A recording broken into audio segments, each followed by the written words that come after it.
नमस्ते बच्चों, आज हम स्टार्ट करेंगे बायोलॉजी की unit second morphology of flowering plants या पुष्पी पादपों की आकारिकी। तो बच्चों, सबसे पहले तो हम ये जान लेते हैं कि पुष्पी पादप क्या होते हैं। तो ऐसे पौधे जिनमें पुष्प लगते हैं यानी कि फूल लगते हैं, ऐसे पौधों को हम कहते हैं पुष्पी पादप और इन्हीं को हम एंजियोस्पर्म्स के नाम से भी जानते हैं। एंजियोस्पर्म यानी कि पुष्पी पादप।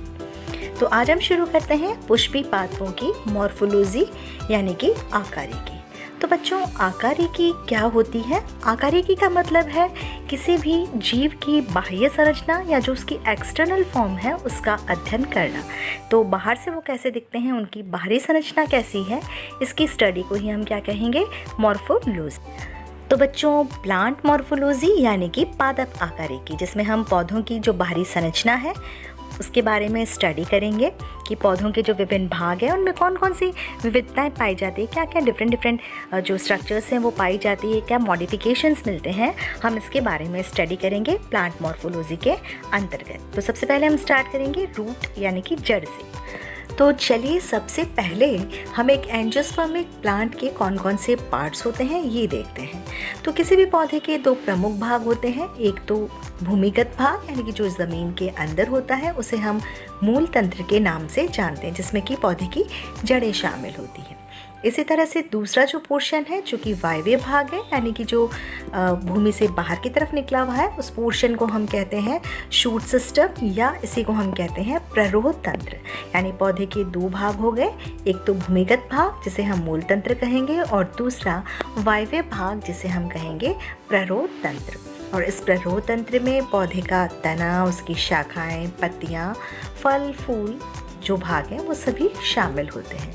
जबकि जो भूमिगत भाग है उसमें मूल यानी कि जड़ें होती हैं जो कि प्राथमिक, द्वितीयक या तृतीयक प्रकार की हो सकती हैं। अब ये प्राथमिक, द्वितीयक और तृतीयक मूल क्या होती है यह हम आगे वीडियो में एक्सप्लेन करेंगे।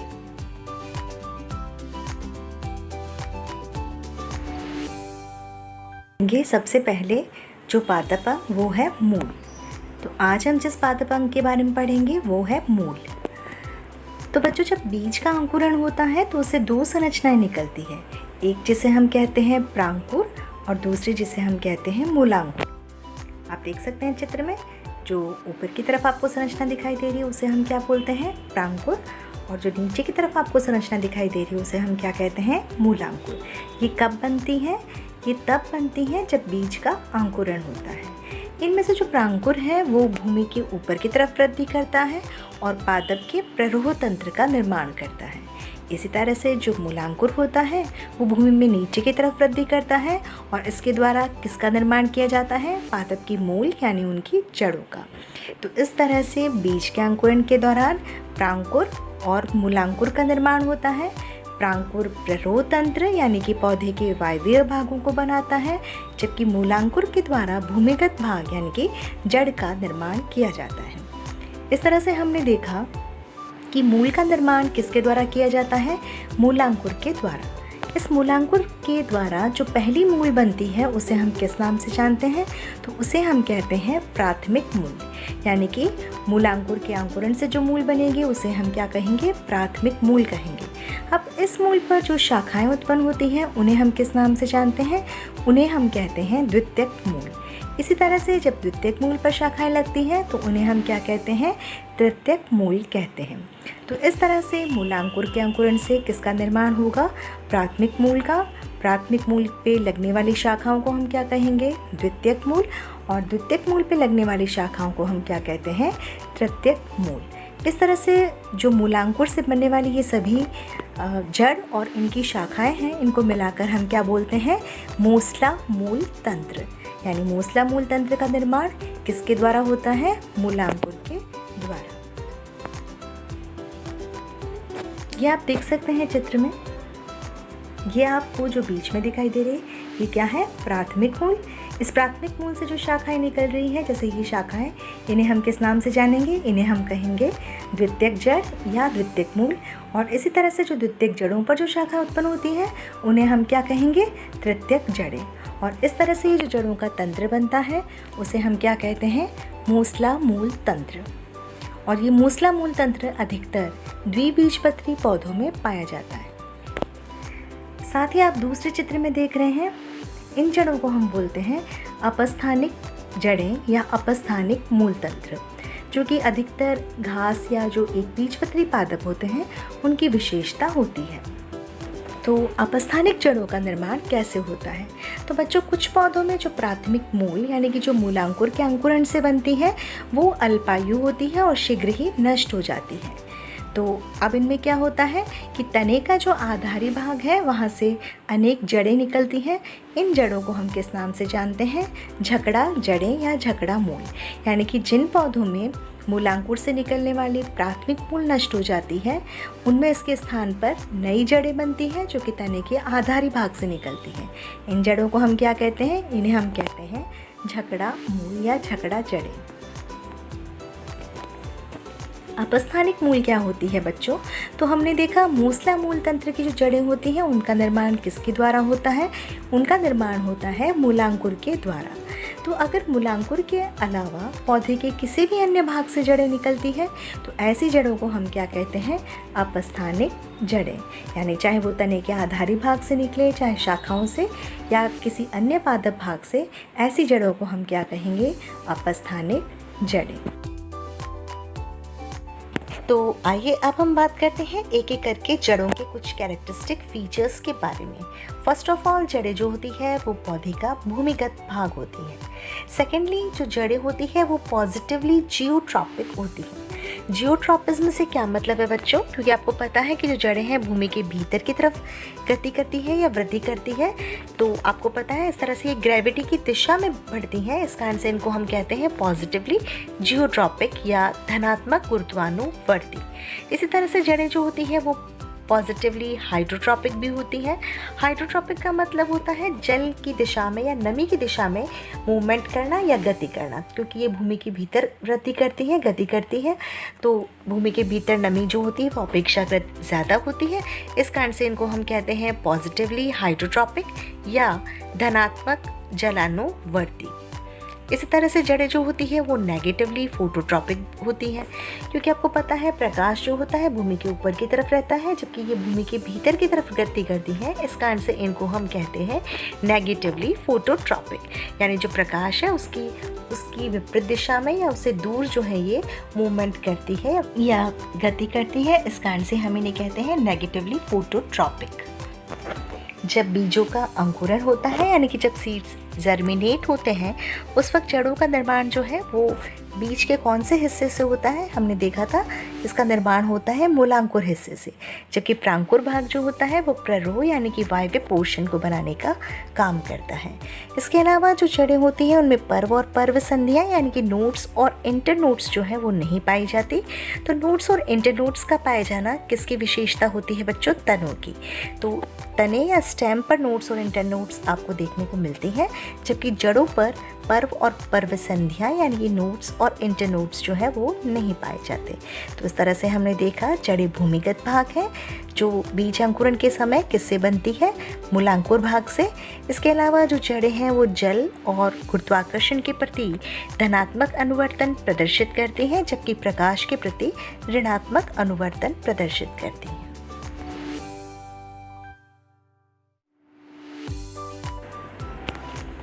तो बच्चों, मूल के क्या क्या कार्य हैं? तो जो मूल के प्रमुख कार्य हैं वो हम बात कर लेते हैं। तो इसका प्रमुख कार्य है मृदा से जल व खनिज लवणों का अवशोषण करना और वायव्य भागों तक पहुंचाना। इसके अलावा ये पौधे को मृदा के अंदर स्थिर बनाए रखने में भी सहायता करता है। इसके अतिरिक्त जड़ों के द्वारा कुछ पादप हार्मोन या जिन्हें हम पादप नियामक कहते हैं उनका संश्लेषण भी किया जाता है। तो ये तो हुए मूल के प्रमुख कार्य। तो कौन कौन से कार्य करती हैं जड़ें? मृदा से जल व खनिज लवणों का अवशोषण करना, पौधों को मृदा में स्थिर रखना, साथ ही जो पादप नियामक हैं उनका संश्लेषण करना। इसके अलावा जड़ों के द्वारा कुछ विशेष कार्य भी किए जाते हैं, जैसे खाद्य पदार्थों का संग्रहण करना और कई अन्य काम, जैसे कि पौधों को। अब हम देखते हैं मूल के कौन कौन से क्षेत्र होते हैं। तो अगर एक जड़ की संरचना को हम देखें तो उसमें हमें ये क्षेत्र दिखाई देते हैं। आप देख पा रहे हैं कि जो सबसे ऊपरी सिरा ऊपरी सिरा है उसे हमने क्या नाम दिया है, उसे हम कहते हैं मूल गोप। मूल गोप या रूट कैप जो होती है वह टोपी नुमा संरचना होती है जो कि जड़ के शीर्ष भाग को ढके रहती है। और इसका क्या कार्य होता है बच्चों, तो ये जो मूल का शीर्ष है उसको मिट्टी के कणों से रगड़ खाकर नष्ट होने से बचाती है। तो इस तरह से मूल का जो सबसे ऊपरी सिरा होता है उसे हम रूट कैप या मूल गोप के नाम से जानते हैं। मूल गोप के ठीक पीछे की तरह का जो क्षेत्र होता है वो विभजोतकी क्षेत्र होता है। विभजोतक उत्तक किसे कहते हैं बच्चों, तो ऐसी कोशिकाएं जिनमें विभाजन की क्षमता पाई जाती है उसे हम विभजोतक कहते हैं। यानी इस क्षेत्र की कोशिकाएं निरंतर विभाजित होती रहती हैं, इस कारण से इस क्षेत्र को हम क्या कहते हैं, विभजोतकी क्षेत्र। इस विभजोतकी क्षेत्र के ठीक पीछे का जो क्षेत्र होता है उसे हम क्या कहते हैं, उसे बच्चों हम कहते हैं दीर्घीकरण क्षेत्र।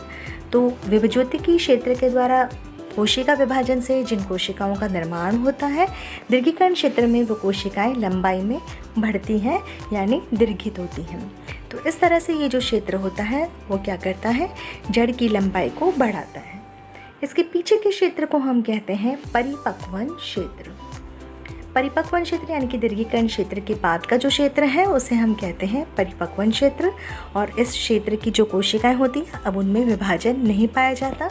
इसके साथ ही परिपक्वन क्षेत्र की कोशिकाओं से कुछ रोम सदृश संरचनाएं निकली रहती हैं जिन्हें हम क्या कहते हैं बच्चों, इन्हें हम कहते हैं मूल रोम। तो इस तरह से हमने देखा कि जड़ में कौन कौन से क्षेत्र पाए जाते हैं या मूल के कौन कौन से क्षेत्र होते हैं। सबसे जो ऊपरी सिरा होता है उसे हम कहते हैं मूल गोप, जो कि टोपीनुमा संरचना होती है और जड़ के शीर्ष को सुरक्षित रखती है। इसके ठीक पीछे के क्षेत्र को हम बोलते हैं विभजोतकी क्षेत्र। विभजोतकी क्षेत्र के पीछे का क्षेत्र कहलाता है दीर्घीकरण क्षेत्र और इसके पीछे के क्षेत्र को हम बोलते हैं परिपक्वन क्षेत्र। और इसी परिपक्वन क्षेत्र से क्या निकले रहते हैं, मूल रोम। तो बच्चों मूल गोप का क्या कार्य होता है, जैसे कि हमने बताया ये जड़ के शीर्ष भाग को ढके रहता है और इसकी सुरक्षा करता है। इसके बाद का जो क्षेत्र होता है जिसे हमने क्या नाम दिया था, वृद्धि क्षेत्र। ये हमने बताया था कि इस क्षेत्र की कोशिकाएं निरंतर विभाजित होती रहती हैं, इस कारण से इसे हम किस नाम से जानते हैं, इसे हम कहते हैं विभजोतकी क्षेत्र। और दीर्घीकरण क्षेत्र की कोशिकाएं शीघ्रता से लंबाई में बढ़ती हैं और इस तरह से जड़ की लंबाई को बढ़ाने में सहायक होती हैं। और परिपक्वन क्षेत्र की कोशिकाओं से क्या निकले रहते हैं, तो बच्चों इनसे मूल रोम निकले रहते हैं। इन मूल रोम का क्या कार्य होता है, तो पौधे जो जड़ों के द्वारा जल व खनिज लवणों का अवशोषण करते हैं वो किन के द्वारा किया जाता है, इन्हीं मूल रोमों के द्वारा। यानी कि मूल रोम मृदा से जल व खनिज लवण के अवशोषण का कार्य करते हैं। अब हम बात करते हैं मूलों के रूपांतरण की। कभी कभी जड़ें कुछ विशेष कार्य करने के लिए रूपांतरित हो जाती हैं। तो सबसे पहले हम देखते हैं खाद्य संग्रहण हेतु रूपांतरण। कभी कभी जड़ें खाद्य संग्रहित करके फूल कर मोटी हो जाती हैं। तो ऐसे रूपांतरण किस लिए होते हैं, जड़ों के द्वारा खाद्य संग्रहण करने के लिए, जैसे कि मूली है, गाजर है, चुकंदर है इत्यादि। दूसरा हम मूल का रूपांतरण देखेंगे यांत्रिक अवलंबन के लिए। यांत्रिक अवलंबन यानी कि मैकेनिकल सपोर्ट देने के लिए कुछ जड़ें रूपांतरित हो जाती हैं। जैसे आपने बरगद के पेड़ में देखा होगा, उसकी जो शाखाएं होती हैं उससे कुछ शाखाएं निकलती हैं जो कि क्या करती हैं, भूमि में सीधी नीचे की तरफ बढ़ती हैं। तो ये वास्तव में क्या होती हैं, ये अपस्थानिक जड़ें होती हैं जो शाखाओं के आधारी भाग से निकलने के पश्चात भूमि में नीचे की तरफ बढ़ती हैं और इस तरह से वृक्ष को सहारा देने का या सपोर्ट देने का काम करती हैं। इसी तरह का कुछ रूपांतरण आपको मक्का में देखने को मिलता है, जिसे हम किस नाम से जानते हैं, इन्हें हम कहते हैं जटा मूल या जटा जड़ें। ये वास्तव में मक्का का जो पौधा होता है उसके तने के आधारी भाग से कुछ जड़ें निकलती हैं जो तिरछी वृद्धि करती हुई भूमि की तरफ वृद्धि करती हैं और इस तरह से पौधे को सपोर्ट या सहारा देने का काम करती हैं। तो इस तरह से हमने देखे मूलों के रूपांतरण खाद्य संग्रहण के लिए हो सकते हैं, जैसे कि मूली, गाजर इत्यादि में, या फिर पौधे को यांत्रिक सहारा देने के लिए इनमें से जो बरगद में निकलती है शाखाओं से जड़ें, उन्हें हम अवस्तंभ मूल के नाम से जानते हैं। और जो मक्का में तने के आधारी भाग से निकलने वाली जड़ें हैं उन्हें हम किस नाम से जानते हैं? उन्हें हम कहते हैं जटा मूल। तो ये देख सकते हैं जैसे ये एक बरगद का पेड़ है, इसकी शाखाओं से क्या निकलती हैं? अपस्थानिक जड़ें जो कि सीधी नीचे की तरफ भूमि में वृद्धि करती हैं, उस तरह से पौधे को सपोर्ट देती हैं। इन्हें हम क्या कहते हैं बच्चों? इन्हें हम कहते हैं अपस्तंभ मूल। इसी तरह से आप देख पा रहे हैं ये मक्का के पौधे में तने के आधारी भाग से जड़ें निकलती हैं जो कि तिरछी भूमि के भीतर की तरफ वृद्धि करती हैं। इन्हें हम कहते हैं जटा मूल। इसके अतिरिक्त जड़ों का एक और रूपांतरण है जिसे हम क्या कहते हैं? श्वसन मूल। यह अधिकतर उन पौधों में पाई जाती हैं जो पौधे दलदली क्षेत्रों में उगते हैं। तो दलदली क्षेत्र में उगने के कारण इन पौधों को किसकी कमी रहती है? इनको ऑक्सीजन की कमी रहती है। तो ऐसे में कुछ खूंटे नुमा संरचनाएं निकलती है जो कि भूमि से ऊपर की तरफ वृद्धि करती है। तो ये वास्तव में क्या होती है? जड़ें ही होती हैं जो कि खूंटे के समान छोटी छोटी संरचनाएं होती है जो भूमि से निकलकर ऊपर की तरफ वृद्धि करती हैं, और इन पर एक विशेष प्रकार के वातरंध्र पाए जाते हैं जो क्या करते हैं? ऑक्सीजन को ग्रहण करने का कार्य करते हैं। तो इस तरह से ये जो जड़ें हैं वो पौधे को श्वसन में सहायता करती है। इसी कारण से इन्हें हम क्या कहते हैं? इन्हें हम कहते हैं बच्चों श्वसन मूल। यानी कि श्वसन मूल क्या होती है? दलदली क्षेत्र के पौधों में पाई जाने वाली जड़ों का विशेष रूपांतरण जो कि ऑक्सीजन ग्रहण करने में सहायता करता है। यानी दलदली क्षेत्र के पौधों में पाई जाने वाली विशेष प्रकार की जड़ें जो उनको ऑक्सीजन ग्रहण करने में सहायता करती हैं, उन्हें हम किस नाम से जानते हैं? श्वसन मूल के नाम से। ये श्वसन मूल है, इनको हम न्यूमेटोफोर के नाम से भी जानते हैं। और ये किन में पाई जाती है? दलदली क्षेत्र के पौधों में, जैसे कि राइजोफोरा है, उनमें न्यूमेटोफोर या श्वसन मूल पाई जाती है।